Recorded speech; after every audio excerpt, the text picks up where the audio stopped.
to episode 189 of Cinematary. I'm your host, Zach Dennis, and I am here with Andrew Swafford and Michael O'Malley.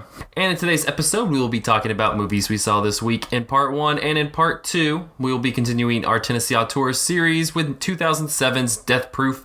And we are joined by Caroline Bem. She called all the way in from Montreal to chat with us about this movie. And just very enlightening chat about kind of a movie that I feel like in terms of the canon of Tarantino's work is kind of looked down upon. I mean, Tarantino himself, and we probably should have discussed this in our actual discussion, but Tarantino's called it his worst film ever. So, we didn't talk about that. You're right. But I disagree with that. Yeah.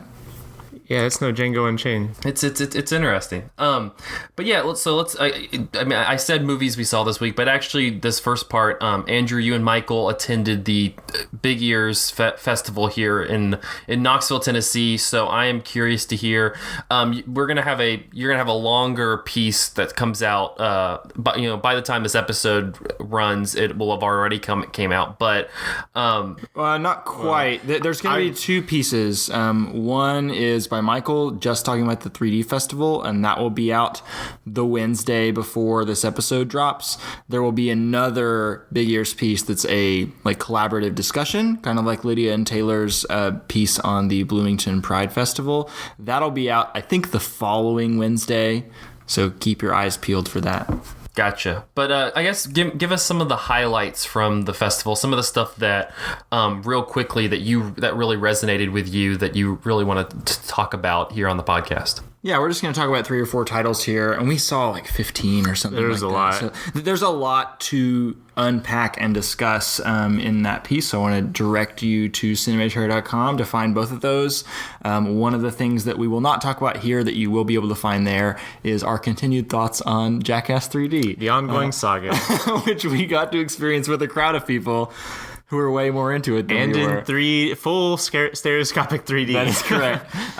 But let's start with the opening film of the festival, directed by Blake Williams, who came on the podcast to talk about Jackass 3D with us. That film was Prototype. And not only was this the first film of the festival, this was the first anything of the festival.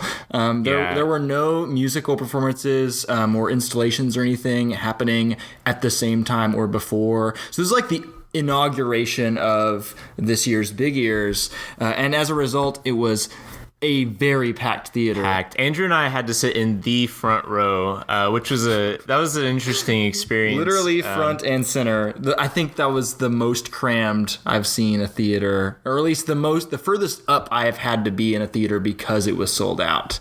And I don't think a lot of people walking into that knew that they were about to watch a very abstract avant-garde 3D film in black and white. There's some walkouts. There was a particularly loud snorer behind us. There was a snorer behind me. There's a snorer to my left. So it was like I was hearing snoring in 3D as well.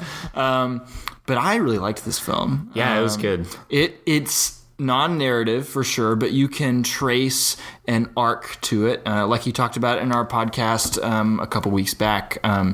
It's about the hurricane that hit Galveston, Texas around the turn of the century in the 1900s. And the film is roughly split into 3 or 4 parts. The lead up to the hurricane, the actual hurricane itself, the fallout of the hurricane, and then a 4th section that I was never able to totally grasp what is going on in that 4th section.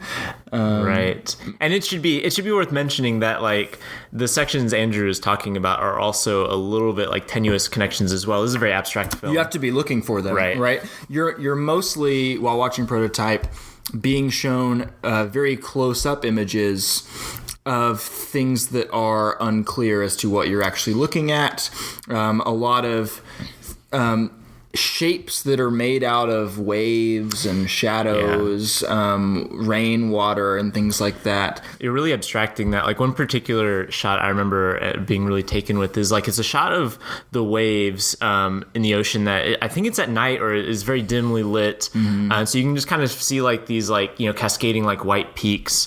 And the camera itself also seems to be moving in relation to the waves, but it's unclear in which direction that it's moving. You really lose track of space. You lose track of space and even what you're looking at. And so you just are stuck with these weird little and also in 3D, these these like almost like star like pinpoints of white that are like from the peaks of the waves. Like you're looking at nebulas or something like that. Yeah, and it's like subtly rotating in a way that's unclear.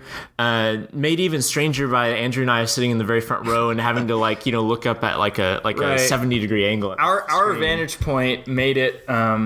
I think made some of the 3D effects more blurry than they might have been if we were sitting further back. But I also am not sure, because I think there are probably parts of this film that are meant to not exactly line up in 3D. Having seen a lot of the other 3D films that Blake Williams programmed, like Jean-Luc Godard's Goodbye to Language, that is like messing with your eye's ability to composite a 3D image. Right. Yeah. I mean, a big thread, like a technical thread throughout the whole festival, is that the use of 3D in a way that allows filmmakers to control what information goes in which eye, since 3D technology depends on slightly different versions of the same image in the left and right eyeballs based on varying glasses technology. So a lot of films, and including this one, would give you one image in your left eye and a completely different image in your right eye, so that your head is really unsuccessful at making sense of what you're seeing. And you said that you had a headache after watching Prototype, which wasn't necessarily a criticism. No. I did not feel that way. I felt like my eyes were getting like a deep tissue massage or something like that,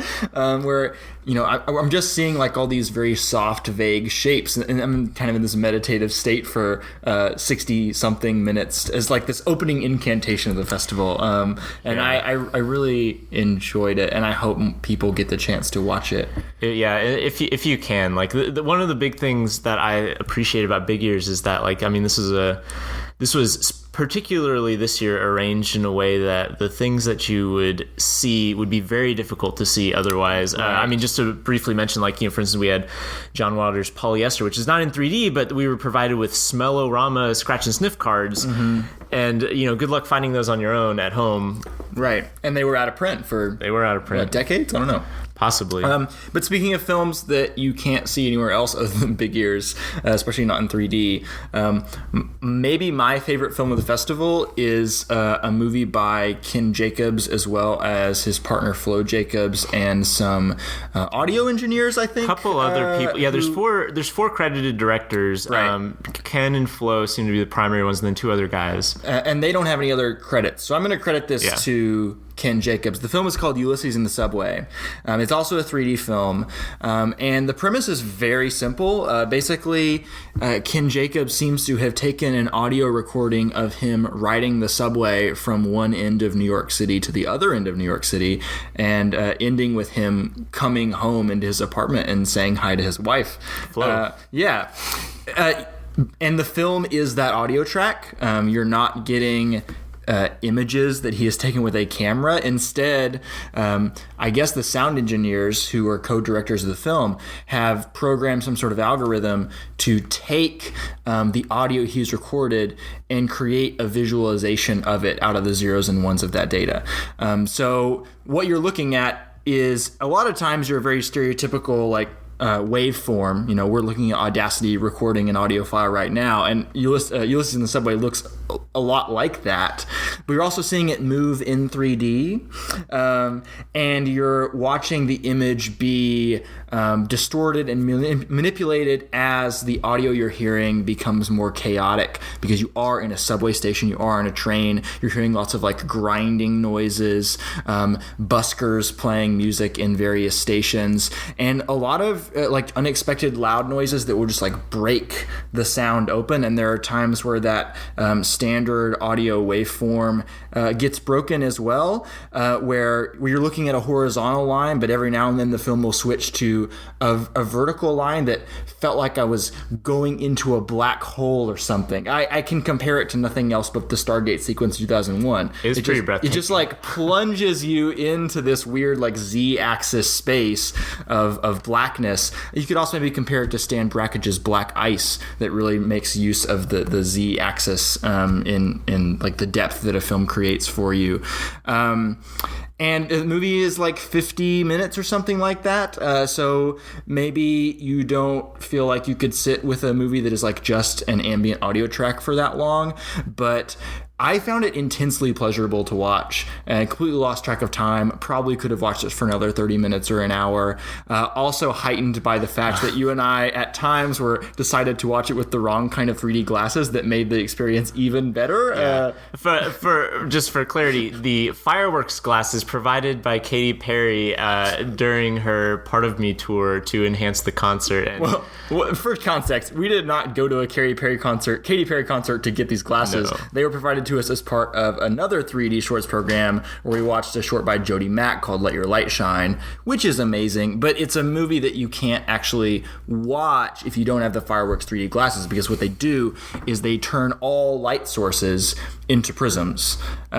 So you can look at a light bulb and see like 4 different rainbows appear on the different axis points of that light bulb. And so watching parts of Ulysses in the Subway just turned that like glowing audio track into something that was like even more of a weird vortex that you're being sucked into. I think also like it's not quite just that audio track visualizer. There are a few key moments in the film where it like deviates from that just a tad, and I think those moments were like explosive. It shows you archival footage of like early subways. I don't exactly know what point in history those came from, but the film was also preceded by the Lumiere short, train entering the station that everybody's seen, like possibly, which they remade in 3D. That's what I was gonna say. Yeah, I think the Lumiere brothers themselves had reconstructed the short so that it had depth to it, and I thought that was just astounding. And there are a lot of cool mirrors from that to the vignette moments of Ulysses in the Subway. Yeah. So weird film. Unconventional film, maybe not something people can track down, maybe not something for everybody, but again, I was thrilled by it continually. Michael, what was your favorite film of the festival? I really did like that. That one's up in the running, Ulysses in the Subway. But one of the last films I watched, and this is no longer in the 3D program, but in the regional filmmaking program that also was scheduled at Big Ears. They did several, including towards the end a couple movies that were filmed in Portland, Oregon. One of which was Drugstore Cowboy, Gus Van Sant. But the one I want to talk about is a movie in 1979 called Property, directed by Penny Allen. One of, I believe, only 2 features that she directed. That's right. And this is a narrative movie, so we're no longer in the realm of avant-garde, but it is one that seems to have nearly been lost to time. The video that they projected seems to be like a DVD transfer, a kind of crappy DVD transfer. It feels like a DVD transfer of a VHS. Of a VHS of a film grain that's already pretty considerably rough. But is apparently the best copy in circulation. Penny Allen herself sent it to the Big Ears programmers, I believe. So that's the best copy she has. Yes. Wow. But anyway, this is a narrative film about in Portland, Oregon in the 70s. A group of people live in kind of the city block in Portland that's kind of fallen into disrepair. You have kind of these old Victorian houses that are seem like leaning toward like being condemned, like in their state. It's not clear this is all run down, like the lawns are not well kept, but it's this vibrant community of like kind of a mix between like bohemians and like several generations of African American families, and just this kind of like interesting mix of people. But the movie starts with their block. None of them own their property on the block, and the landlord puts the whole block up for sale. And in the midst of what seems to be like Portland doing a kind of like urban renewal, maybe, or even if like a little bit past that, seems to be going through like a gentrification cycle. You see, there's a shot of downtown later in the film where like they have to walk through this big construction zone to get to a bank. So it does seem like this. Seems to be kind of like a moment where Portland is starting to gesture toward like that eventual what we consider like modern Portland to be. But the plot involves the residents of this neighborhood trying to form this collective to come together and as a group purchase the block that they live on from the landlord rather than be evicted and have to find living elsewhere, which they don't think that they'll be able to do. A lot of these people don't have good credit. They are unable to, spare the time or the expense of like trying to live somewhere else. A lot of them, even within this block, don't seem to have a permanent place of residency. They're kind of like vagrants drifting amongst the houses that exist in this block. One of them talks about how fun it is to squat in abandoned houses. Right. So I mean, it's a movie that is really concerned with what is the value of property, not like in a monetary way, but as far as like the quality of human life that property gives, and the ability of a community to stay a community. Right, because they're the really gung-ho leaders of this organization who are really big about like banding together. There's a few people who have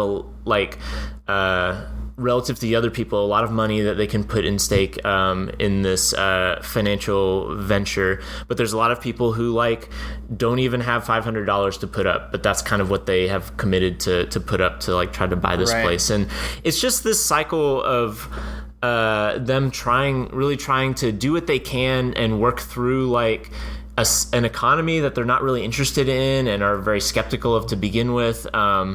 They have to work with bankers. They have to work with a city planner, people that you can tell that these residents, the Bohemians, the white Bohemians are kind of the main cast here, but there's also one African-American character who speaks to other African-American characters, all of which seem to have a pretty big skepticism about the role of government in their lives and what they can how much they deserve, the land that they've lived on for now several generations, that in a lot of ways represents,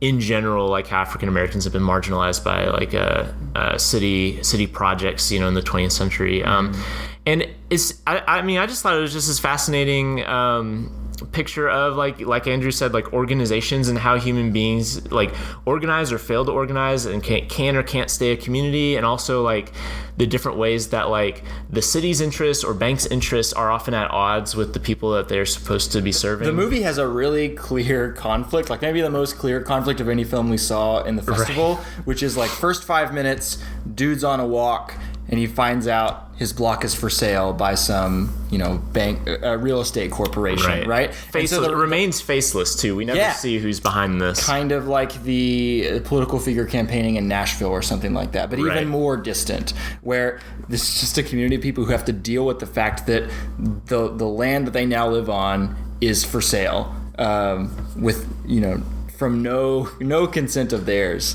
and the struggle of like trying to deal with that and trying to come up against this force that seems kind of insurmountable. Right, and some of it is really, I thought some of the interesting stuff too is you have like some of these people living like almost doing like what you might call like code switching or something like that, where like this woman dresses up to go talk to a banker, and you can tell like the mode of her speech changes as she talks to this banker compared to like how she speaks to the residents of this the language neighborhood. Of power and money. And then like immediately after, she'll walk out of this banker's office to her friend who's like waiting in the car, and immediately revert back to this old the method that the people in this block speak to one another, and kind of like crack up about like the suits that they had to rub shoulders with, or like kind of thought this guy was cute, or like gosh, what a bore, or things like I don't know, I just found it really interesting. I mean, this is really, I think Andrew mentioned while we were at the festival, this is like kind of caters specifically to my interests. I'm like really interested in like urban design and like the ways that communities form. It's like in the late 70s, Penny Allen just reached into the future and said, him. Yeah. I'm gonna make a movie for him. Yeah, exactly. And I mean, watching these like meetings where the block organizes reminds me of like, I mean, I go to meetings like that in my own neighborhood and things like that, which is just like, I thought it was very, very moving. It's a conversation that, American cities are still having, specifically in Knoxville. It's having some very important conversations, or should be having conversations they're not currently having in some cases, about, this these push-pull forces of the economics of a city, and how a city considers certain properties liabilities, or like trying to update them at the expense of residents, and how residents respond to that. And I just found it really interesting and at times really moving. It's possible that the conceit might sound like the other two films we've talked about might sound boring to a listener who doesn't have context. I think that the thing that makes it come alive is the ensemble that makes this movie work. Right? This is a fantastic ensemble. There are a lot of really well-rounded characters, all fantastically acted. Unknowns who didn't show up in any other films, but they all come together to make this cohesive piece that is akin to something like Do the Right Thing.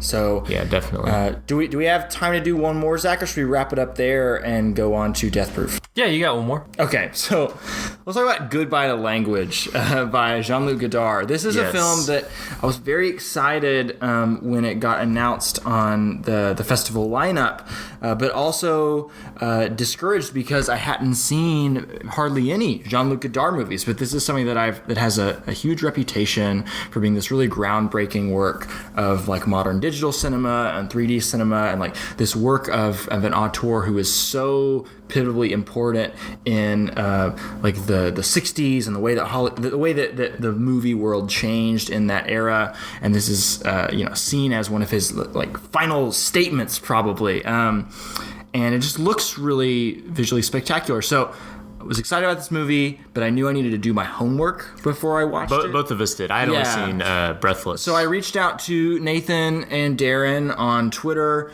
I asked them if I could only watch 3 Jean-Luc Godard movies before Goodbye to Language, what are they? And they told me to watch the first one, not Vivre sa vie. The first one was Weekend, and then In Praise of Love, and then Film Socialisme. We also watched Vivre sa vie as kind of a primer on like what he was doing before he started to really get into the weeds of like some experimental political stuff, which is what Goodbye to Language is.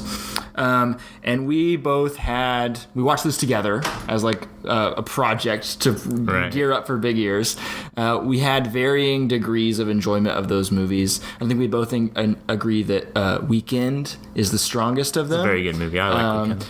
It's a movie that is seemingly about everything in the world, and including the end of cinema itself. Man, I will never get over the credits of Weekend, which open with the end, and then there's a beat, and then of cinema. But anyways, so after that, In Praise of Love and Film Socialisme become very abstract, to the point of, by the time you get to Film Socialisme, like almost nonsense. Well, in fact, Film Socialisme's English subtitles are nonsense, basically. Right. You're watching an unsubtitled film in French, but with random, like 3 random words on the screen at any given time, some of which geometry. were quite amusing. Hello, geometry. What if reality, but in books? Anyways, Goodbye to Language is kind of the culmination of a bunch of stuff that he was doing here, talking about like global politics of Western civilization, constantly referring to Hitler and the rise of the Third Reich and how do we deal with a world that allows this to happen, while also being incredibly playful in terms of its use of digital effects, which were very primitive when Jean-Luc Godard started messing with them, as well as this hyper-real color that cranks up the contrast and shows you the world in a way that the human eye cannot actually experience. Those colors are great. So Goodbye to Language is all of that stuff, but in 3D. So it's adding that extra dimension, if you will, to what Jean-Luc Godard has been doing for a really long time. I was hoping to love it, but after watching the 3 to lead up, I was worried I was actually going to hate it. I ended up kind of loving it. But Michael, what were your thoughts on Goodbye to Language? I don't think I liked it as much as you, although I did like it. I thought there's some really cool stuff in it. I also enjoyed the playfulness. As far as like cool technical stuff, there's like scenes where like there are 2 characters talking within a single shot, and then one of the characters will walk towards the edge of the screen, you will see the screen like basically split where one eye, like one of your the view you get through one of your 3D glasses follows that character while your other eye stays with you could close character. One eye and just see the other image, and then open it and see 2 entirely different images that make your eyes cross, like beyond cross. And the best moment is when it first happens, because your eyes naturally just kind of follow what happens. There was just a loud Whoa! In the audience when that happened. I also really enjoyed the playfulness. There's a dog that's like essentially like the protagonist of the movie. It's an incredibly just delightful running dog. around doing dog things, and there's also like.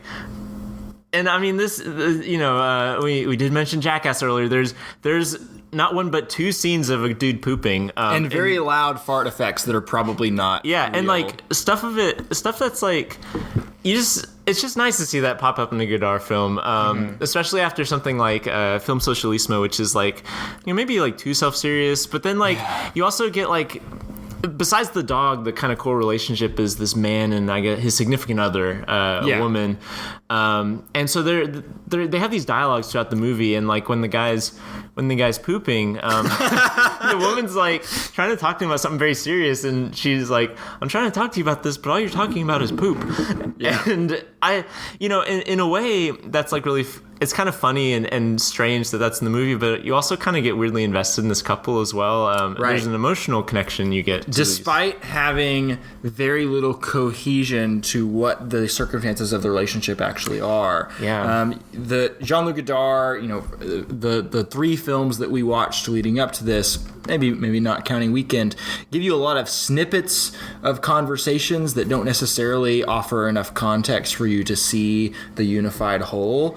In Praise of Love has a narrative. It's very opaque.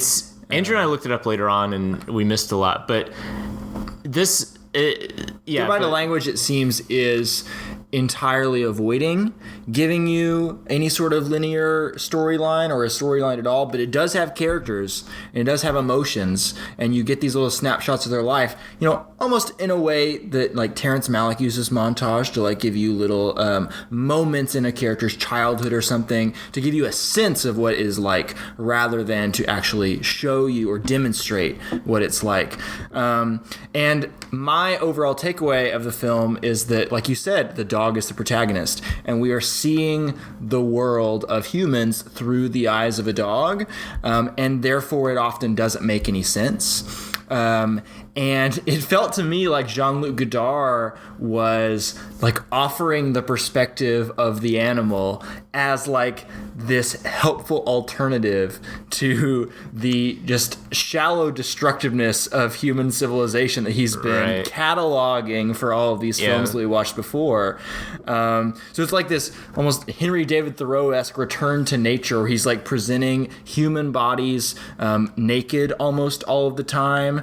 You're not seeing them like do anything productive, so to speak. They're just kind of laying around watching films, talking to one another, pooping, having sex. I do think that there's a serious double standard in how often and in what way he frames the nude female body to the way that he frames the nude male body. Jean-Luc Godard doesn't have an awesome track record with representing female characters, but I still latched on to the core idea that he was trying to portray here about like, and is still like investigating, the authoritarianism of Western civilization, and he's bringing up Nazism and stuff like that as like the worst that human civilization has to offer. And if everything else about Western civilization in some way connects to that, right? Yeah, it's not just that it's the worst; it's that these actually seem to be consistent with Western civilization. Yeah, and that is a motivating factor for like this, retreat into like, animalism, and which is like, I don't know, maybe this is only moving in the context of the fact that we also watched, several, Weekend and Film Socialismo that are also about the decline of Western civilization. If I had not watched Weekend, I don't think I would have enjoyed this very much, but I think that Weekend opens this loop that Goodbye to Language then closes, because Weekend, it's like an allegorical film, kind of like Mother is, where it's giving you this huge scope of human civilization through these caricature figures, and like just showing how the history of France and the history of Europe is just littered with corruption upon corruption upon corruption. We try to fix a broken system, we just break it even further. It's quite nihilistic, which is maybe why Goodbye to Language ends up being a little bit moving, because like it's finally not nihilistic anymore. It's like it's romantic. It is romantic, it's like in like capital R romantic kind of way. So, and if you got to see the film in 3D, I do not I do not recommend watching it in 2D. I think you have to see it in 3D. And I will say, like, the 3D adds a necessary element, because I think that the reasons I think I'm less hot on this movie than Andrew is, like, I feel like he dials down a lot of the, like, kind of arresting visuals of, like, film socialisme and In Praise of Love. The colors seem a little, like, not as bright. You know, some of the imagery doesn't seem as nice, but 3D is in place of that, supplying a different, like, literally a different dimension of how cinematic images can be arresting. And so I think without that 3D element, I think Goodbye to Language just doesn't look as good as the other ones, but with the 3D element, it does provide and some often you stuff. mentioned that it made your eyes hurt because there are certain scenes that your two corneas just, like, can't quite rectify. Right. But I felt that, you know, aside from this parts that are giving you two completely different images that don't match up at all, there are moments where you feel like you're going cross-eyed a little bit and you can't quite tell what you're supposed to be looking at because everything hurts. But if you find the place in the frame that you're supposed to look at, everything else falls into place. And I was super impressed and, like, kind of amazed that was even possible. Like, you can construct a 3D image where your eyes can really only look at, like, one point on the frame, whether it's in the center or on the left or whatever. And you know, we were talking about this after. So much of cinema is, like, controlling framing, controlling mise-en-scène, and requiring the audience to look and ponder at a specific image. And Jean-Luc Godard uses 3D to, like, make that even more specific, right, and really force your perspective in a way that I guess you have to call, like, pure cinema, right?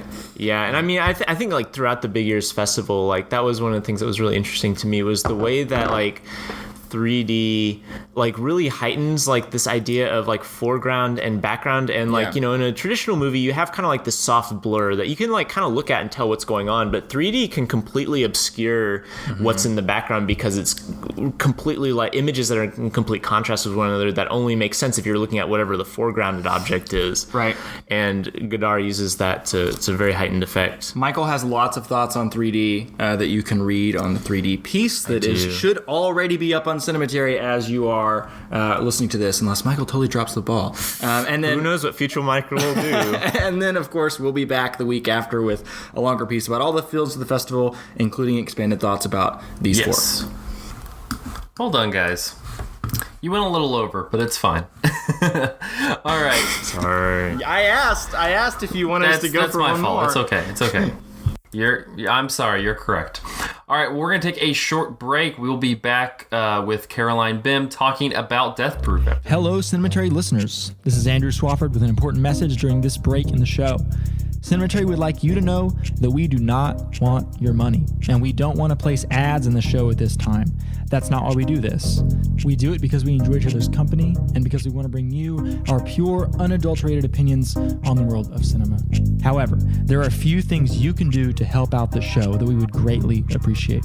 Firstly, leave us a review on iTunes, preferably a positive one, because the algorithm gods tell us that reviews increase our podcast exposure. Secondly, send us a tweet at Cinematary, or better yet, send an email to cinematary@yahoo.com so that we can hear from you guys for a change. Maybe you think I'm an idiot for not liking Singing in the Rain, or maybe you have a suggestion of a movie that you really want to hear our opinion on. Regardless, let us know your thoughts, and we'll read them out and respond to them on future episodes of Cinematary. Finally, please share the show with friends and members of your family who you think would enjoy listening to and participating in our film discussions we bring to you guys every week. So to recap, review, send us your thoughts through Twitter and email, and share with your friends and family. We would truly appreciate it. Thanks for listening. Now let's get back to the show.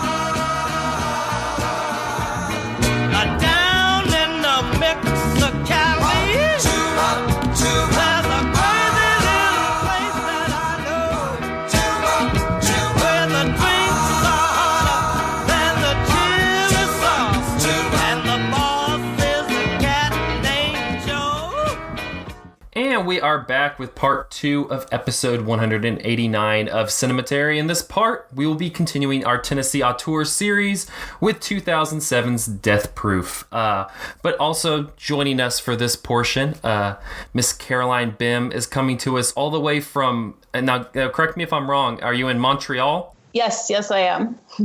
So thank you so much for talking to us. We're all the way down in the South, so that's very cool that you took the time out of your day to do this. Mm-hmm.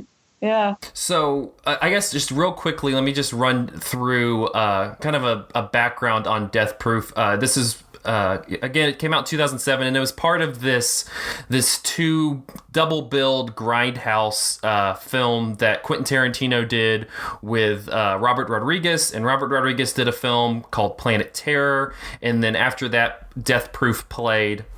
And Tarantino wrote and directed this. It stars Kurt Russell, Zoe Bell, Rosario Dawson, Rose McGowan, and pretty much, I guess, it kind of whittles down to it's 2 stories that are connected by the Kurt Russell character, who is this scarred stuntman who is executing murderous plots using his death-proof cars, and the different sets of women find different fates at the hand of his cars. I'll just leave it as vague as at that. But let's go ahead and Caroline, let's talk about this. And first, I wanted to talk about your relationship with this movie, because I read over. You've written about Death Proof specifically in Tarantino's work multiple times, and it seems like in kind of different fashions. What about this movie specifically resonates with you? Maybe not on a personal level, but at least on a level that makes you want to come back to it again and again and really look at it critically. Okay. Well, thank you so much for having me. First of all, I'm really happy, and I've never made it to the south of the U.S. and yet I've written on Death Proof. So it's really nice to talk with people who maybe have been to Lebanon, Tennessee, and I haven't. Several times.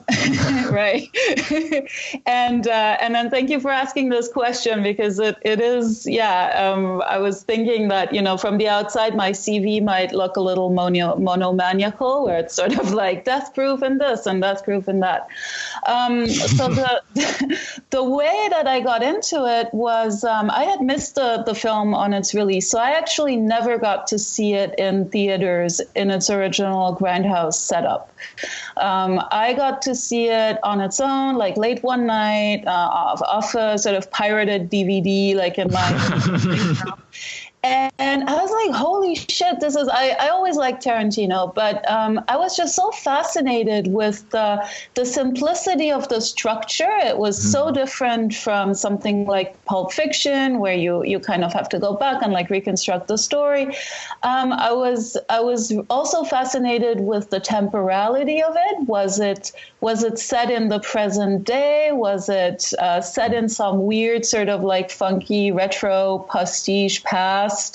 What was going on there? People had cell phones, but they also had these 70s muscle cars. So what was that? And most of all, I was just absolutely fascinated with this overarching structure where you start off with a group of characters and you get attached to them and you're fully in the story, and it's such a fun sort of girls' night out, multi-character sort of film. And then boom, you lose everyone. And what should be the end of the film is actually just a temporary ending, and here you are, and you're starting over in Tennessee. And you just don't really know why. And so I remember the next day I was doing my master's and I was supposed to write on something else, but I ended up writing something like 10 pages of notes on the film that I had just seen. And from there I started working on it. I wrote papers on it in grad school. And then my advisor at the time said, I wonder what it is with this film and its sort of diptych-like structure that it's really quite special. And I wonder what would a cinematic diptych actually look like? And is that Death Proof? And so that's actually how my PhD topic was born. And originally I was going to write my entire PhD dissertation just on and around Death Proof. In the end, it took different dimensions, but Death Proof features prominently in it. And then I've kept writing on it. Just now I'm coming back from a CMS last week, and I presented a paper that sort of compares death proof structure and the structure of the Hateful Eight, and kind of looks at what's different there and what's similar. Well, I loved in your pieces, when you talked about this kind of diptych of, in film, but you also related it back to art history.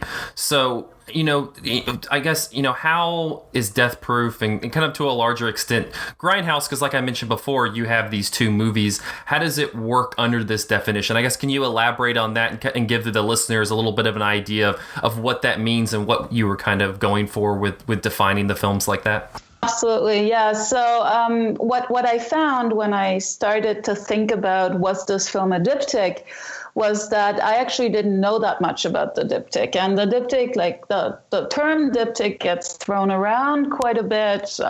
Often, you'll read a film review that says, oh, Tarantino's Kill Bill diptych, or, that's even, sort of Grindhouse is a diptych. But you don't see a lot of definition for it, and everyone sort of vaguely knows that it comes out of art history.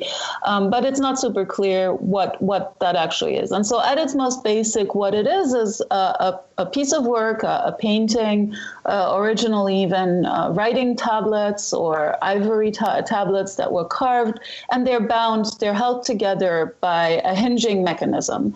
And that's what tells you that you're looking at a diptych and not just at companion works or pendant portraits where you have sort of the husband and the wife kind of on two different paintings, but they're not connected physically. A diptych always typically has a physical connection, and so it kind of moved through the ages. It remains an important form in Middle Age art. It's always a religious form. It exists, of course, in parallel to other religious forms like the triptych, which people are perhaps more familiar with, where you have 3 panels and you have kind of a direct relation to the Holy Trinity and things like that. But the diptych endures. And today, if you walk into any art gallery, you're going to see photographic diptychs. I recently saw it's just sort of 2 mirrors side by side by a famous contemporary artist whose name right now escapes me, but it's a form that sort of keeps coming back. But so I was wondering, what would it look like in the cinema? And so the only person who writes about it in film theory is actually Gilles Deleuze. And he doesn't go into a lot of detail. And so it sort of left the field wide open. And so I got to kind of define what I meant by that. And so what I arrived at using especially something like Death Proof and Grindhouse is that you're looking at a work in 2 halves that are somehow connected, and this can be aesthetic, it can be narrative, so it can be a visual marker like a split screen, it can be a narrative marker like an ellipsis, which is the case in Death Proof, where you have a black screen in the middle of the film and then it restarts. But they have to have some sort of a relation between them, something like a dialectical relation, so a tension. They might illustrate 2 opposite truths. They might, on the contrary, sort of complement each other. But in any case, they're trying to sort of be a totality together, and at the same time, they're not fully resolving what that totality is. And I feel like Grindhouse does this on a sort of a big scale. And what's very interesting there is that Grindhouse, of course, is speaking to the history of film exhibition, the fact that film is actually often shown in 2s, that the double bill was a very popular way of showing film from the beginning. And so it just sort of takes hold of that and kind of crystallizes it in this sort of strange media product that they came up with. And then Death Proof does this again sort of on its own, but it does it primarily narratively. So it's happening at the level of narrative structure, at the level where the story restarts in the middle. And how unique do you feel like Death Proof is in cinema as a diptych? Like, do you think this is a really uncommon thing? And I'm thinking of movies like Full Metal Jacket or Chungking Express or something like that. Do you think that those count, as somebody who's done a lot of thinking about what the actual specific definition should be? Oh, no, I think that there are many, and I think that it would be very easy to sort of look out and sort of go out and look for diptychs and sort of say, well, In the Mood for Love, is that a diptych? Or are the Kill Bill films a diptych?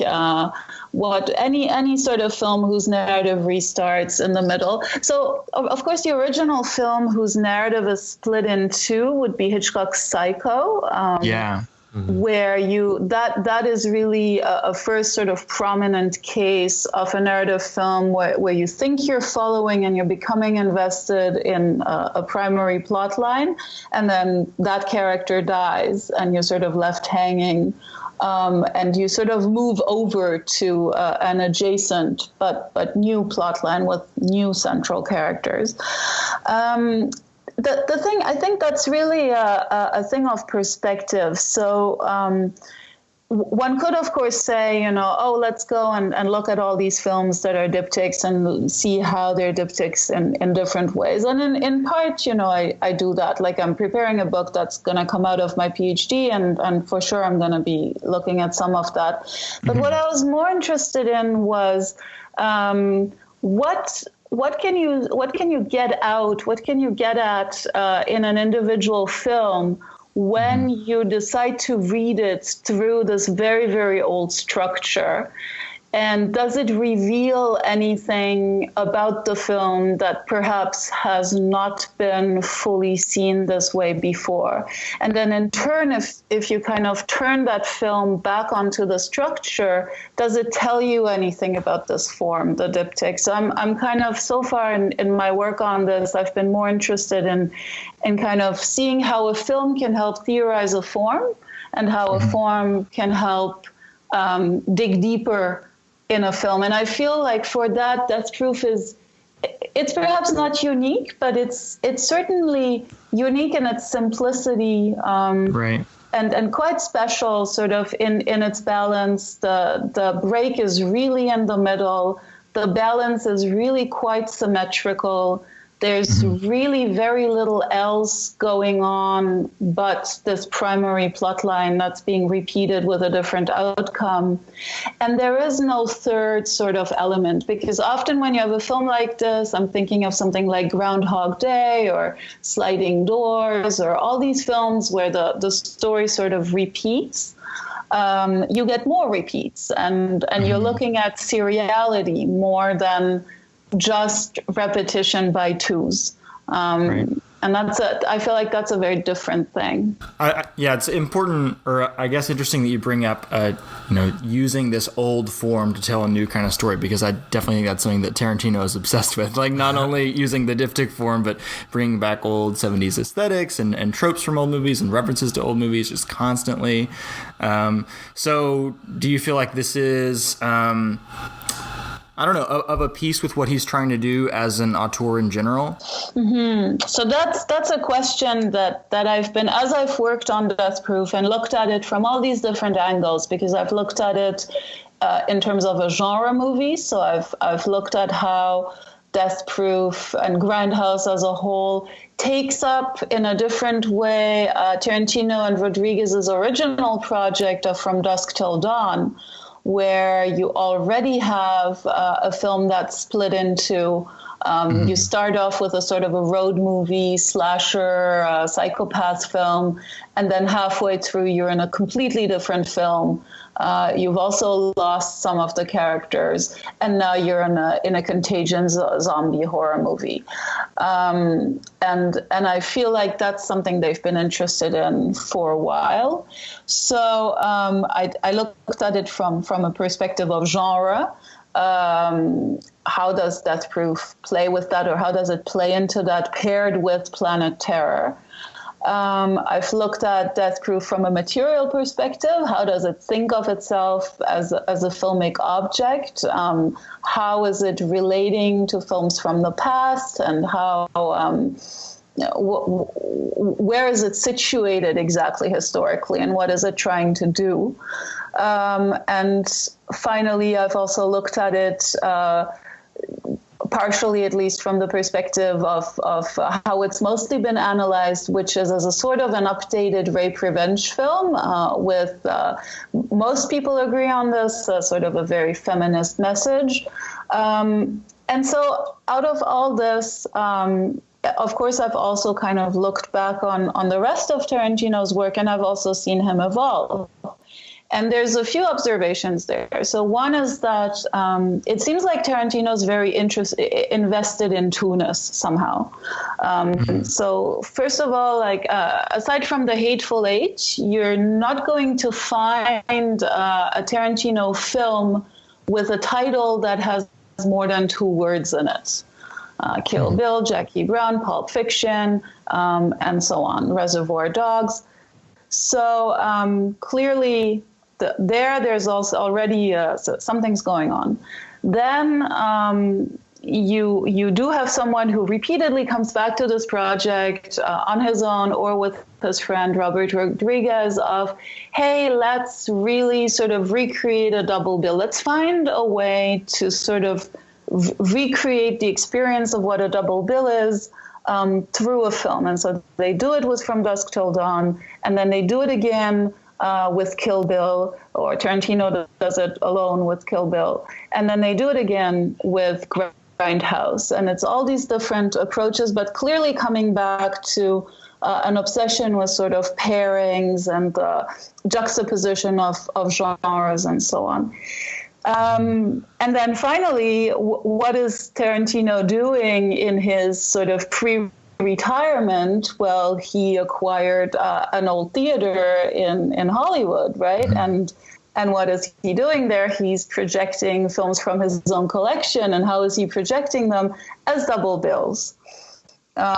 So, which again, is a fairly classic sort of cinephile move. It's not different from how the guy who ran the Paris Cinematheque used to show films, and it's not different from how many cinephiles will program film evenings. But still, it's interesting to see. So on the one hand, there is clearly kind of this ongoing interest in, so film is something that benefits from being juxtaposed with something else. Like a film doesn't really stand alone. A film is interesting to see in contrast with another film.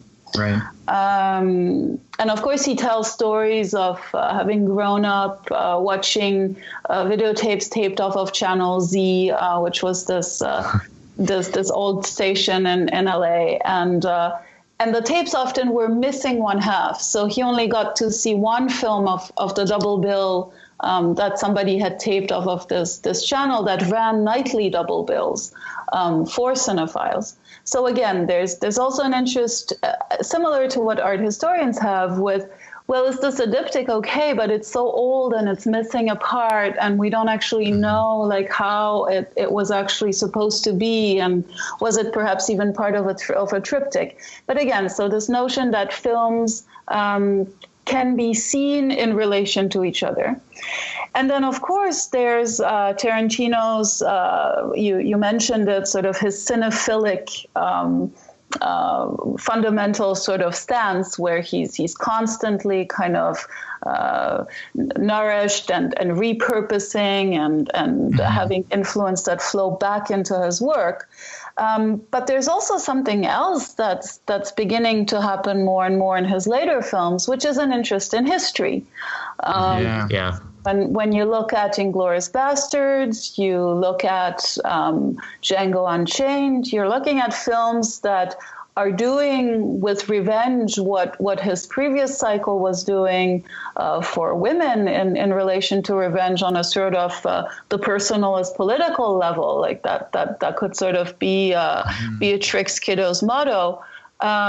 Now they're looking at it in a sort of bigger historical picture, and it's kind of this almost infantile pleasure of, well, what if we went back to sort of Nazism, but this time we did it right, and we kind of showed them. So in The Hateful Eight, what's very interesting, and I'm just starting to think through this, you have a structure that's actually not dissimilar from Death Proof. You also have 8 central characters. You also have something akin to a restart, but it's shown a little bit differently. An intermission, right? And then Exactly. Yeah, it's split in 2, very similar. And of course, in the roadshow version, you really have the intermission and you really get up from your seat, you go away, and then you come back and you have this voiceover that tells you what happened during the 15 minutes of the intermission. And you're being shown events that you already know happened, which is exactly the opposite of what happens in Death Proof. In Death Proof, you're sort of moving forward and you're replaying something, but this time you're having a shot at a different outcome. In The Hateful Eight, you're being shown what's already happened, which means you have no power. It's not going to get changed. You're just going to be shown what happened earlier that day. And I feel like this is interesting because it's marking a transition from an interest in sort of narrative and storytelling to an interest in actually history and the telling of history and engagement with history in a more less caricatural, less postmodern way than, say, Inglourious Bastards or Django Unchained, where it was really about just kind of playing with historical events and kind of replaying them, changing the course of history. Now it's about just kind of holding in tension, the tension between history and narrative. So yeah, I do feel like potentially, I don't want to say too much, and I'm sort of waiting for, movies 9 and 10 before but I do feel like something is of a coherence is beginning to emerge over when one looks back on sort of Tarantino's cinema and when one looks at more recently how it's evolved. I feel like two-ness, repetition, the juxtaposition of two things are kind of central elements. And I feel like the rapport to history, both to film history and to political history or just factual history, is beginning to emerge as something important. I feel like he sort of tackled two big themes. It's sort of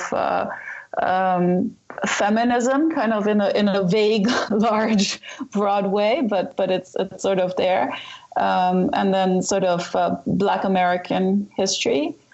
And so I feel like the diptych kind of helps shed light on this in certain ways. Mm-hmm. You mentioned it before, but and you discuss it in your pieces, but it seems like there is somewhat of somewhat of an argument over whether or not Death Proof can be seen as a feminist film. What do you make of that claim? Do you find it to be feminist, or do you maybe understand kind of where both sides are coming from? Yeah, absolutely. So I've read quite a bit on this. Mostly, though, I've read the sort of the scholarly, like film scholar literature on this, and there, most of the time, when the film gets talked about, it does get talked about as a feminist film, and the way specifically the people who have written about it the most are people like Angela Delianis, Alexandra Heller-Nicholas, and these are people who work on the subgenre. And it's even being argued whether that's a genre or not, but the subgenre of rape revenge. And they're working from a feminist perspective on rape revenge. And so they all identify what was identified early on about the film, which is this film follows a classic rape revenge structure. So earlier when you asked me, is Death Proof the only conceivable diptych?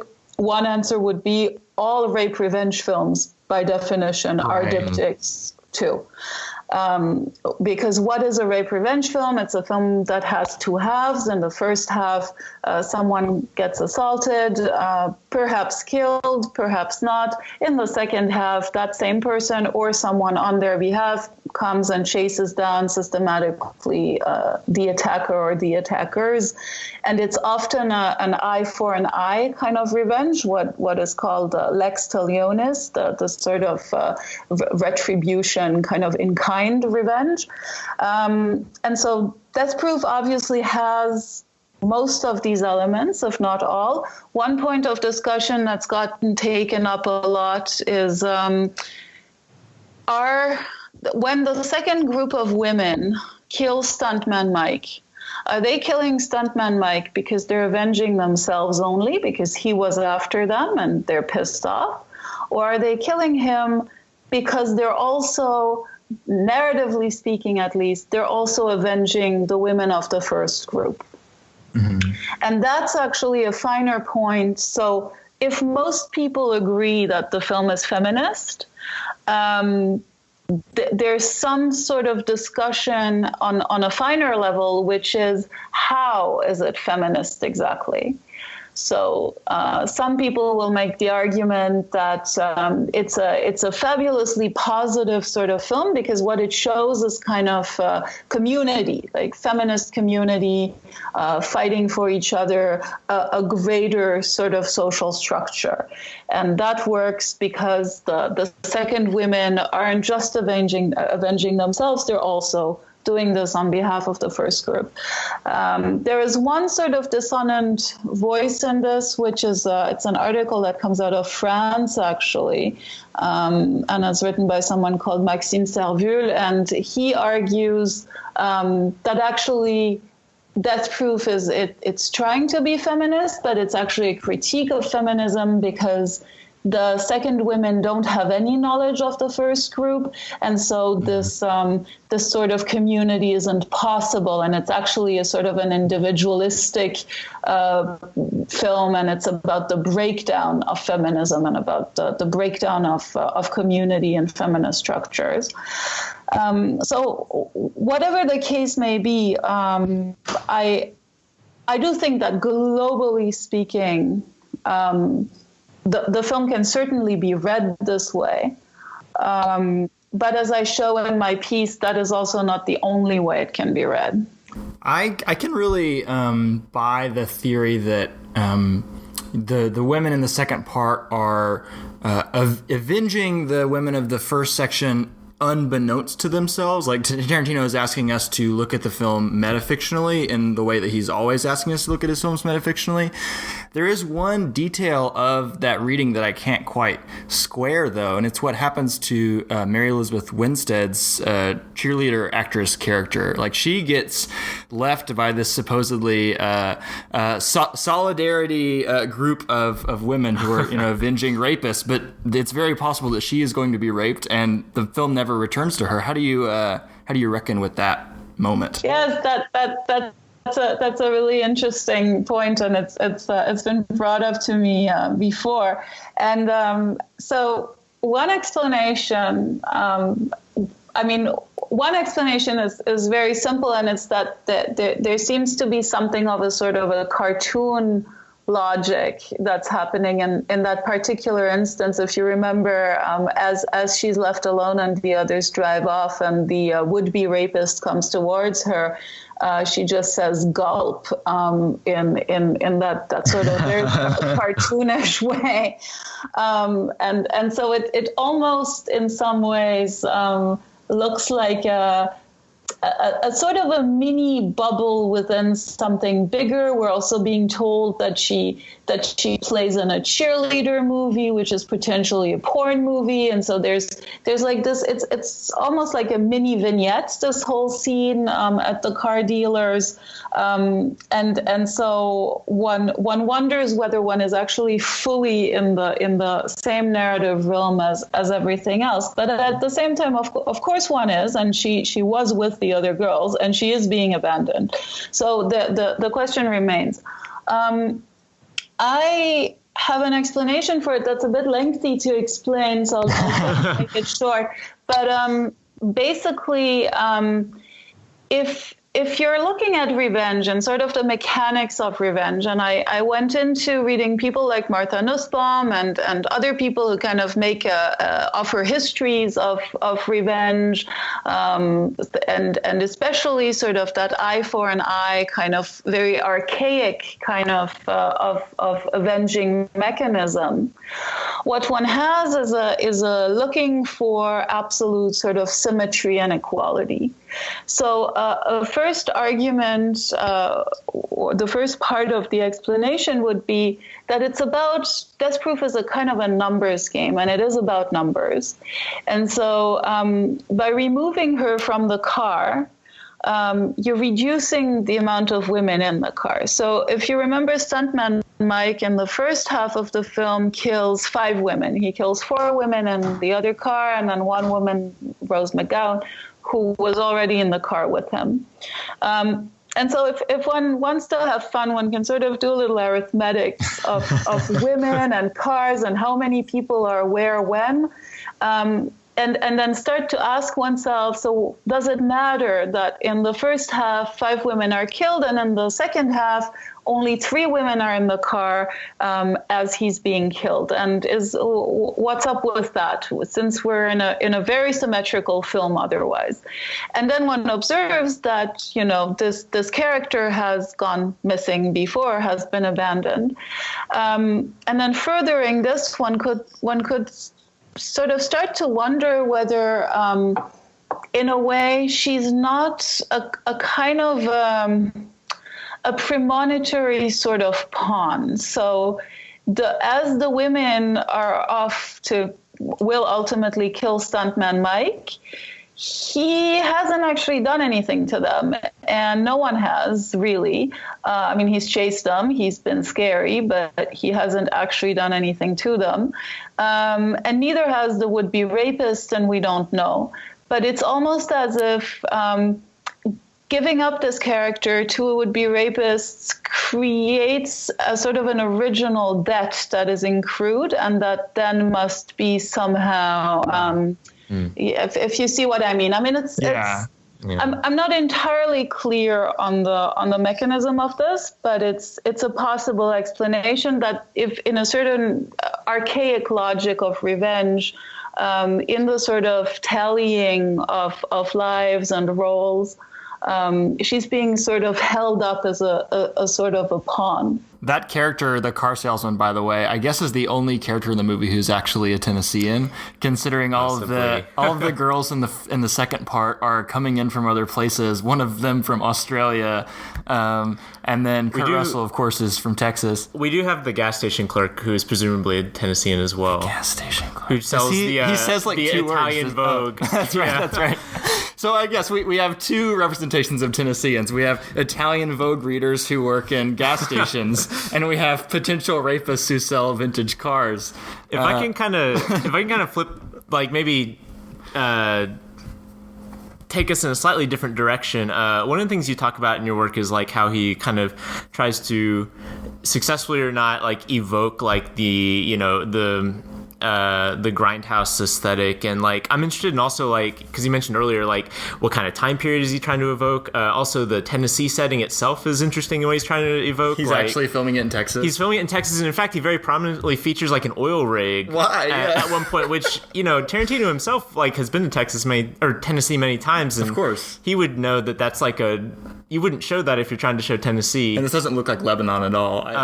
So I guess would you talk a little bit about like how you feel like this film, what is this film trying to do when it's representing like either the setting, or you could talk about like the film quality itself, and because you talk in your work about like the kind of artificial projector scratches it's added to the I'm especially interested in like how he's evoking the grindhouse aesthetic, A in the actual look of the film grain, but also B in the tropes of those movies, specifically how they relate to women, because there are a lot of shots in the first half that do feel very leering, unnecessarily so, and I'm I'm wondering, does Tarantino feel as though he kind of has an obligation to do that stuff because he's offering a pastiche of grindhouse cinema, or is it have some sort of function in the rape revenge thing, or is it he's doing it unconsciously? I don't know. There's a lot of thoughts to throw out. Okay, yeah. So that's a ton of questions. That's all good. I actually have one of my own too, which is, I mean, what you're asking about Tennessee is super interesting, because when you guys approached me and said, oh, we're doing this segment on films shot in Tennessee, I was like, wow, Death Proof. Yeah, okay, I guess like there's the Lebanon, Tennessee parts, but like that it really like is that, because that's like very little on Tennessee, right? So I mean, that's... Well, we're thinking of Tarantino specifically because he is the most household name director who is notably from Tennessee. I mean, I know he didn't spend a lot of his time in Tennessee, but I definitely think he has a reputation around where we are from as being a local hero in a lot of ways. He still has family living in and around Knoxville as well, so... Yeah, of course. Okay, that makes sense. I see. Yeah, because it's pretty... I mean, he, as much as he invests sort of into Austin and like bringing Austin to life and like showing the night scene and all of that, there's really very little. I mean, if you come away like I am, I'm European, I live in Montreal, and I watched Death Proof, and so my image of Tennessee after I've seen Death Proof is, well, there are roads there, and there's a sort of a gas station in the middle of nowhere where you can find Italian Vogue if you know how to talk to the guy who mans it. Like it's really not. And obviously, I don't think that's what Tennessee is. But if I went just by the film, parts of it. So I mean, in terms of that aesthetic, like and that was also one of the things that drew me to the film early on. It's really that car chase sequence at the end of the film. So at the end of the second half, the part that's happening in Tennessee, where the two muscle cars are just like racing each other on these dirt roads that look like absolutely generic dirt roads from every car chase movie you've ever seen, and every sort of 70s TV show you've ever watched. And suddenly they sort of land on this open highway, and just show up amidst these contemporary cars. And then in the middle of the SUVs are these two just beat up muscle cars duking it out like in the middle of this highway. And so I think that's really a great sort of scene to kind of capture the aesthetic of the film, because that really in lots of ways seems to be what Grindhouse is all about, and what this film is all about. It's the film tells us what it's about. It's about mourning sort of the past of sort of no digital special effects, all kind of like in camera, all kind of real stunts, and kind of having huge nostalgia for that. And it did kind of use that a lot. If you look at sort of the making of Death Proof, contrary to Planet Terror, that just goes completely overboard with digital effects and post-production and all of that, and is really kind of like a nostalgic film. Nostalgic in the way that Instagram is nostalgic, i.e. you feed something through a filter that is digital, and now you have a kind of a recreation, a pastiche image of something from the past. Death Proof is actually pretty hands-on, trying to reproduce modes of past filmmaking, and also sort of showing the strings, right? Telling us what a stunt car does and how a stunt car looks on the inside, really sort of revealing the machinery. So that play, sort of that tension between two worlds is very interesting. And of course the girls have that too. Women, especially in the first part, someone like Jungle Julia in parts is just kind of like an absolute sort of blaxploitation heroine in a blaxploitation apartment, and in other parts she's texting on her phone, and she's kind of just a regular person from 2007. As to sort of exploitation shots, I mean, you know, when I talk about films, I try to sort of stay away from trying to figure out what a director wants or what a director likes. So, I mean, we all know the rumors. Tarantino's a foot fetishist. Tarantino. He leans into that. Yeah, this movie cranks that to 11. Yeah, it certainly does. But most of all, what I see is someone kind of taking up the conventions of genres past, using pastiche sort of with a capital P, like really pushing the pastiche angle. So shooting like it's an exploitation film in lots of ways, and also playing. What's interesting too in Death Proof is that if the second half is quite coherently simply kind of a psychopath / car chase movie, like the first part seems to combine a few more genres. It's it is a sort of a slasher or whatever psychopath sort of teen movie as well. Like there's sort of that angle. But it also seems indebted to a lot of genres or subgenres from different eras too. Like it seems to be predominantly 80s, but then again there's all these sort of 70s aspects to it. So from that perspective, I feel like Death Proof is more complicated than, say, something like From Dusk Till Dawn, that really just created a very neat division between its two halves and kind of stuck to one genre per half. I'd be remiss if I didn't ask this, and I apologize if this puts you on the spot a little bit, but it's difficult to talk about, especially a lot of Tarantino's films in 2018, just because of, you know, the association with the recent allegations against the film's executive producer, Harvey Weinstein. It was interesting because you start this movie and you have that big executive producer Harvey Weinstein, and then it also has a shot where they pass the Alamo Draft House, which was a little too much. I was like, that's a little awkward. But especially you have one of the movie's stars, Rose McGowan. She's been very outspoken about her history with Harvey Weinstein, and you know, again, maybe this is just kind of 2018 lenses on, but the scene where she's killed by Stuntman Mike's character, where she's trapped in this car completely at his completely at his will, and she's just like pleading at him, really kind of made me squirm a little bit, just because of all of the allegations that have been brought up. And so I know that's kind of tough to bring to this movie because it came out in 2007, where we didn't know anything about this. But I mean, what has been your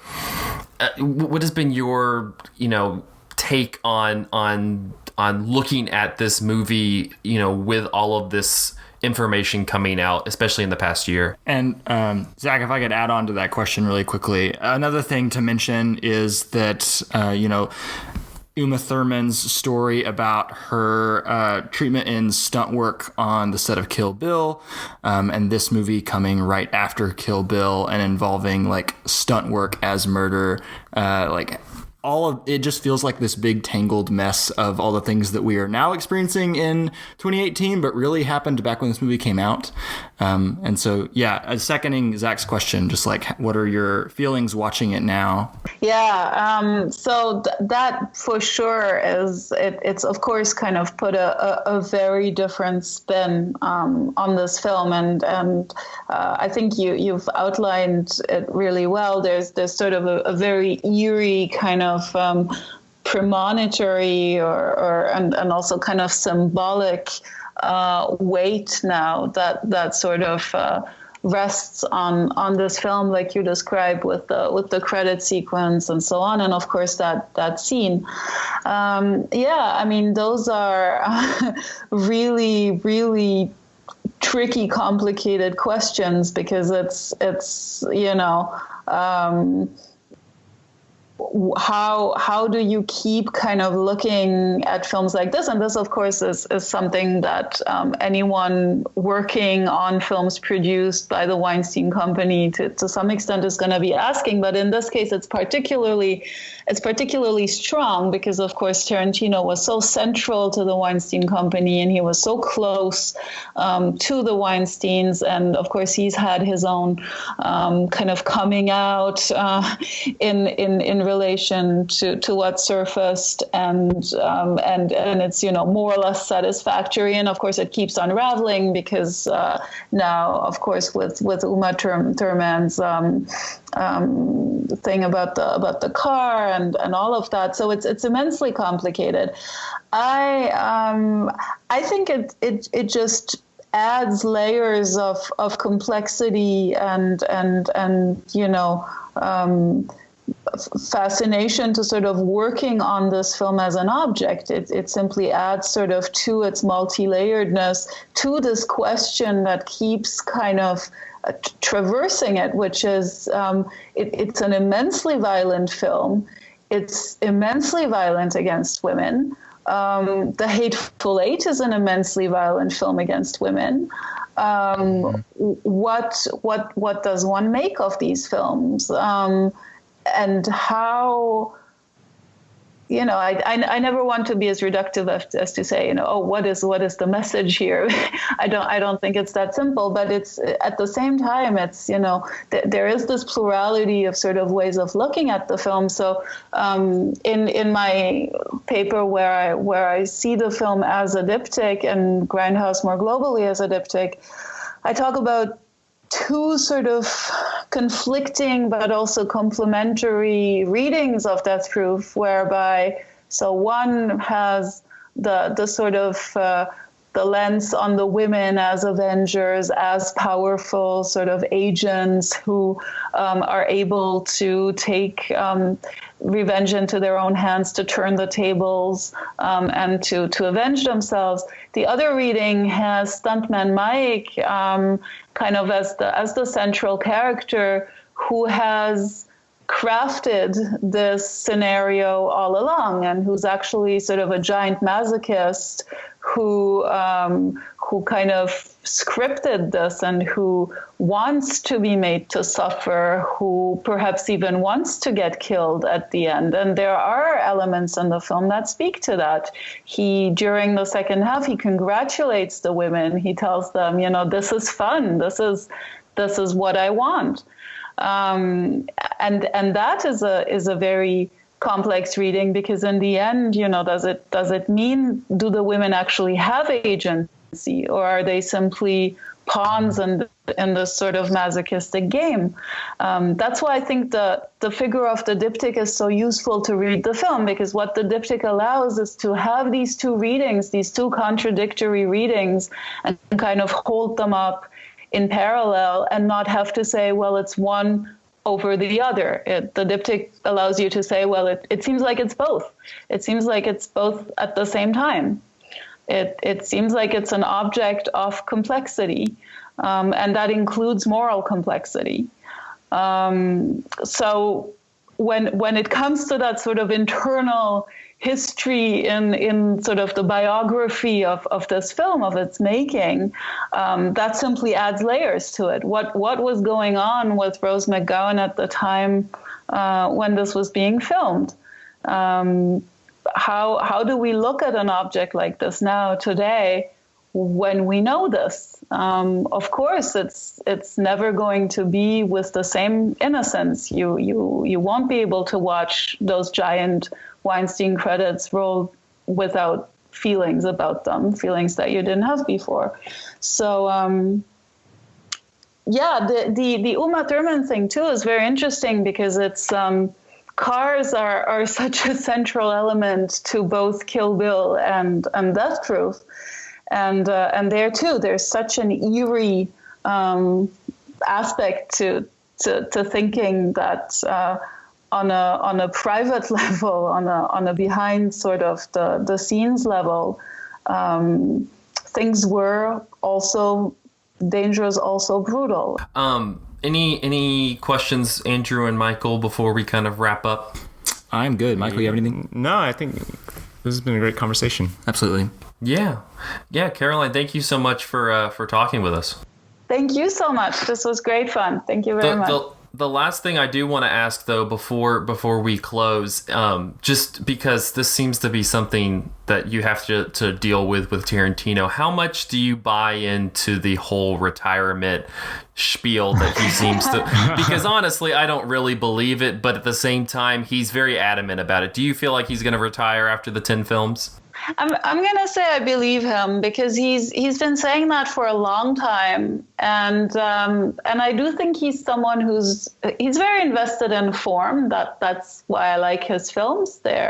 I'm someone who's very invested in studying forms, and he's certainly someone who spends a lot of time thinking about form, and so I think that he's going to want to have it's part of his brand, right? So there's the music, there's the sort of the constant kind of going back into film history, there's the cool sort of 70s aesthetic, and I think there's going to be yes, I knew, I always said I would stop, and I knew when to stop. What I don't think will stop probably will be his sponsoring of other projects, and sort of doing a lot to bring Asian cinema to the U.S., doing a lot to preserve old films, doing a lot to sort of spread cinephilic culture.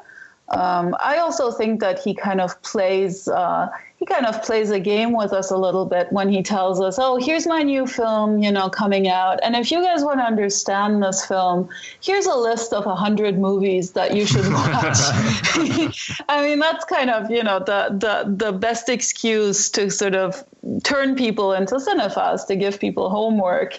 Here's a list of films to watch. So I think he probably sees himself as something of an archivist or a preserver of film, and I think that will continue. But no, I'd be surprised if he decided to go beyond 10 films. All right. Well, that will wrap up this episode of Cinematary. You can find us on Facebook at facebook.com/Cinematary, at Twitter at handle @Cinematary, and at Letterboxd at letterboxd.com/Cinematary, where we post all of the movies that we talked about in this episode.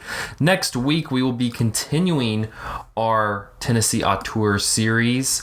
We're going to be doing that with 2005's Hustle and Flow. Nathan Smith's going to give us the rundown on 3-6 Mafia. It's going to be wonderful. But yeah, that one, I guess for viewers or listeners or whomever, if you want to watch that before that episode, I just realized that it is on Hulu. So if you have that service, you can check it out then. But yeah, we will be continuing the series with Hustle and Flow.